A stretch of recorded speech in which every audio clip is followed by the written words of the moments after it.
Shalom Bapak Ibu yang dikasih oleh Tuhan, selamat pagi. Kita bersyukur kembali dalam perenungan kita hari ini. Mari kita siapkan hati kita berdoa kepada Tuhan.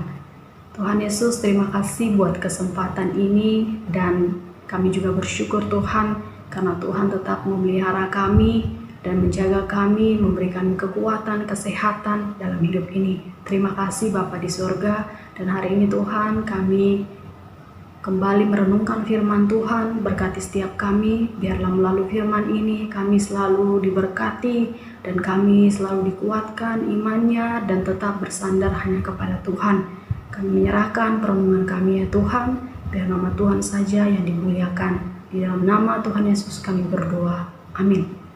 Bapak Ibu saudara yang dikasih oleh Tuhan, kebanyakan orang pasti setuju dengan pernyataan ini, bahwa kita lebih mudah bersyukur ketika keadaan kita senang atau bahagia, bukan? Mengapa? Karena bersyukur itu memiliki alasan yang baik di dalamnya. Kalau kita bersyukur karena kita diberkati, karena kita mendapat berkat lebih, maka kita bersyukur, berterima kasih kepada Tuhan. Bagaimana kalau kita mengalami kesusahan, sulit, penderitaan, cobaan? Apakah kita mampu mengucap bersyukur kepada Tuhan? Dan hari ini mari kita bersama-sama akan melihat dari firman Tuhan apa yang seharusnya kita boleh sama-sama lakukan sebagai orang percaya di dalam hidup ini dengan mengucap syukur. Mari kita lihat di dalam 1 Tesalonika 5 ayat 18. Firman Tuhan berkata, mengucap syukurlah dalam segala hal, sebab itulah yang dikehendaki Allah di dalam Kristus Yesus bagi kamu. Demikianlah firman Tuhan, di mana ayat ini Paulus memberikan kepada jemaat di Tesalonika. Jemaat Tesalonika ini dulunya mereka belum percaya kepada Tuhan. Tetapi dengan kedatangan pemberitaan Injil dari Paulus membawa mereka percaya kepada Tuhan dengan sungguh-sungguh. Tetapi pertemuan dari Paulus kepada jemaat ini begitu singkat. Karena memang keadaan Paulus di sana mendapat ancaman. Tetapi itu tidak memungkiri Paulus tetap setia untuk selalu mempedulikan jemaat ini. Ketika dia pergi ke tempat yang lain untuk melayani, tetapi dia tetap selalu mengingat jemaat ini untuk teguh imannya, tetap berharap dan bergantung hanya kepada Tuhan. Karena memang kondisi mereka pada waktu itu banyak tekanan yang mereka alami. Mereka percaya kepada Tuhan. Orang-orang di sekitar pada waktu itu membawa mereka, menekan mereka, mendapat penganiayaan dan keadaan-keadaan yang begitu sulit yang mereka alami pada waktu itu. Dan Paulus sendiri memikirkan hal itu untuk mereka, untuk selalu mengingat Tuhan, untuk selalu bersandar hanya kepada Tuhan.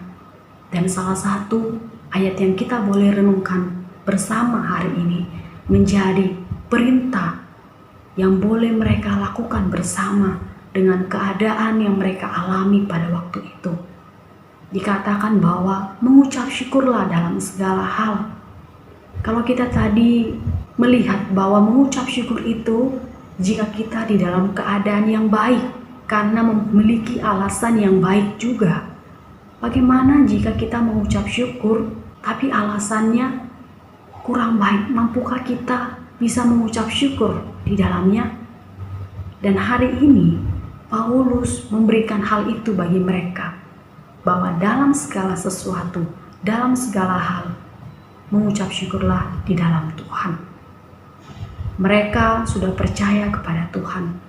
Mereka memberikan diri untuk memutuskan dirinya untuk mengikut Tuhan, percaya kepada Tuhan.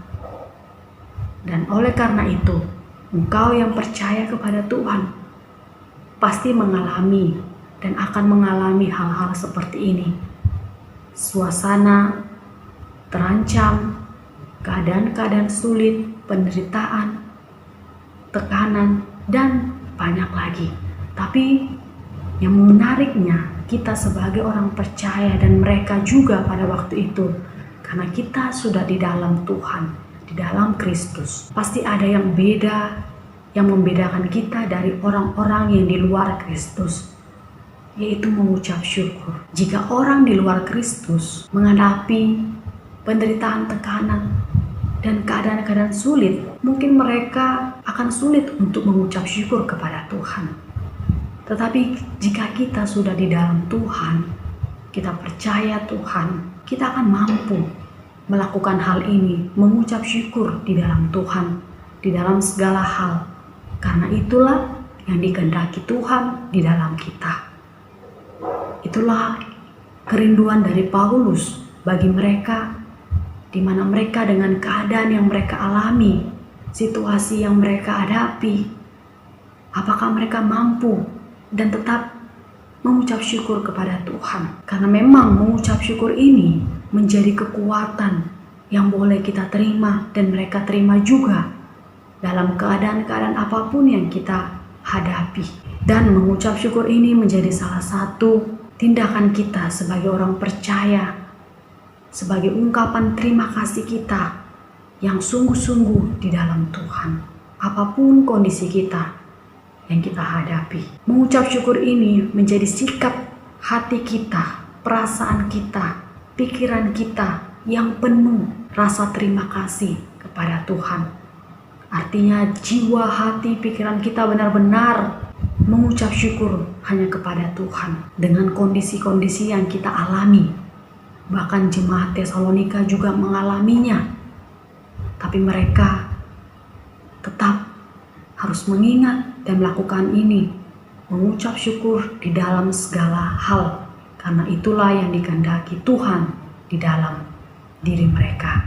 Dan bagi kita semua juga, apapun keadaan kita, mungkin hari ini kita sampai saat ini juga kondisi kita yang masih terus berlanjut dengan keadaan seperti ini. Apakah kita mampu untuk selalu mengucap syukur kepada Tuhan? Apapun keadaan kita, apapun masalah kita, penderitaan kita, kita tetap bersyukur, berterima kasih kepada Tuhan di dalam hidup ini. Jika kita tidak di dalam Tuhan, mungkin kita akan bersungut-sungut, marah, bahkan mempertanyakan kepada Tuhan, mengapa Tuhan terjadi seperti ini? Atau mungkin meninggalkan Tuhan di dalam hidup ini. Mari kita kembali sadari bahwa mengucap syukur itu kita mendapat kekuatan di dalamnya.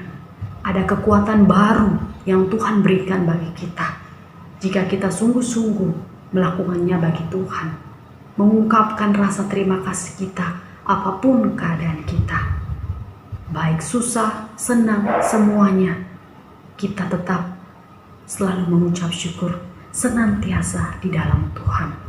Jika kita hidup di dalam Tuhan sebagai orang percaya, akan mampu, akan dapat melakukan hal ini dengan sungguh-sungguh di dalam Tuhan. Surat ini menjadi kerinduan Paulus bagi jemaat ini dengan keadaan yang mereka alami, kondisi yang mereka alami pada waktu itu. Mereka yang baru percaya, yang baru diinjil oleh Paulus, mendapat tekanan seperti ini.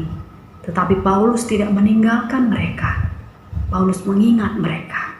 Paulus tetap memberi pengajaran bagi mereka, walaupun Paulus tidak bertemu langsung bagi mereka pada waktu itu, karena Paulus mendapat ancaman itu dan dia harus pergi. Tetapi dia tetap mengingat jemaat ini untuk selalu tetap setia, percaya kepada Tuhan dan bersyukur dengan keadaan yang mereka alami. Mari kita sama-sama kembali menyadari dalam hidup ini, kondisi kita yang tersulit sekalipun, jika kita hidup di dalam Tuhan, mampukah kita, dapatkah kita selalu mengucap syukur di dalam Tuhan? Karena mengucap syukur ini menjadi kekuatan yang kita terima di dalamnya. Mari kita bersama-sama untuk mengingat dan kembali menyadari bahwa selalulah mengucap syukur senantiasa di dalam Tuhan. Karena kita rindu juga melakukan apa yang menjadi kehendak Tuhan di dalam hidup ini. Dan hal ini, firman ini yang Tuhan kehendaki di dalam hidup kita sebagai orang percaya, kita melakukannya dengan sungguh-sungguh.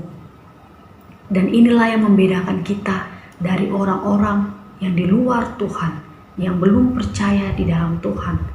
Akan beda menyikapi hal-hal ataupun keadaan yang mereka alami. Apakah kita bersungut-sungut? Apakah kita tetap memutuskan untuk selalu bersandar dan bersyukur hanya kepada Tuhan? Inilah yang membedakannya. Dan hari ini firman Tuhan bersama-sama kita boleh mengingatkan kembali untuk kita sebagai orang percaya, keadaan apapun yang kita alami, tetap ingatlah Tuhan baik di dalam hidup ini. Tuhan mengasihi kita, Tuhan memelihara kehidupan kita. Dia tidak pernah meninggalkan kita, Dia tetap ada bersama-sama dengan kita. Dan mari kita bersama-sama juga untuk mendekatkan diri kepadanya. Bahkan kita selalu mengungkapkan rasa terima kasih kita, syukur kita kepadanya di dalam keadaan apapun yang kita alami. Salah satu penulis lagu yang begitu terkenal kita boleh sama-sama mengerti. Dia adalah Fanny Crosby. Dia menuliskan lagu Blessed Assurance yang artinya ku berbahagia yakin teguh. Fanny Crosby ini mengarang sebuah lagu ini, memberikan satu kisah di balik lagu ini, di mana waktu kecil atau masih bayi dia harus mengalami keadaan satu organ tubuhnya, yaitu matanya, dia tidak bisa melihat, dia buta total. Waktu bayi dia harus mengalami hal ini. Tetapi bukan hal itu saja yang dia alami. Ayahnya juga meninggal dunia. Dan bahkan ibunya harus bekerja sebagai pembantu rumah tangga. Keadaan-keadaan seperti ini begitu sulit kalau kita menyadari dan kita boleh melihat. Tetapi akhirnya Fanny Crosby ini dititipkan kepada neneknya untuk diasuh, untuk diajarkan hal-hal yang rohani. Sampai pada akhirnya dia menuliskan lagu ini sebagai keyakinan dia kepada Tuhan bahwa dia berbahagia dan yakin teguh imannya dalam Tuhan apapun keadaannya. Dan biarlah kita semua sama-sama juga belajar. Keadaan apapun yang kita alami saat-saat ini, mari kita selalu mengingat dan memiliki rasa syukur di dalam Tuhan. Karena kita sudah ditebus, kita yang dikasihinya. Mari kita mengungkapkan rasa syukur itu kepadanya selalu di dalam Tuhan. Biarlah firman Tuhan ini membawa kita semakin menyadari apapun keadaan kita, tetap mengucap syukur di dalam Tuhan. Mengucap syukurlah dalam segala hal, sebab itulah yang dikehendaki Tuhan di dalam kita. Tuhan Yesus memberkati. Mari kita berdoa. Tuhan Yesus, terima kasih buat kebaikan-Mu, firman-Mu. Kembali kami diingatkan ya Tuhan, sebagai manusia, sebagai orang percaya di dalam Tuhan. Kami menyadari dengan keadaan-keadaan yang kami alami saat ini. Ajar kami Tuhan untuk selalu mengingat Tuhan itu baik di dalam kehidupan kami. Baik keadaan susah, senang, sekalipun kami tetap bersyukur hanya kepada Tuhan. Karena Tuhan sampai saat ini memelihara kami, memberi kami kekuatan, kesehatan di dalam hidup ini. Terima kasih ya Tuhan. Biarlah firman ini memberkati kami semua, menyadarkan kami semua untuk kami selalu mengingat Tuhan dan bersyukur di dalam Tuhan. Terima kasih ya Tuhan. Ini doa kami, dalam nama Tuhan Yesus kami berdoa. Amin.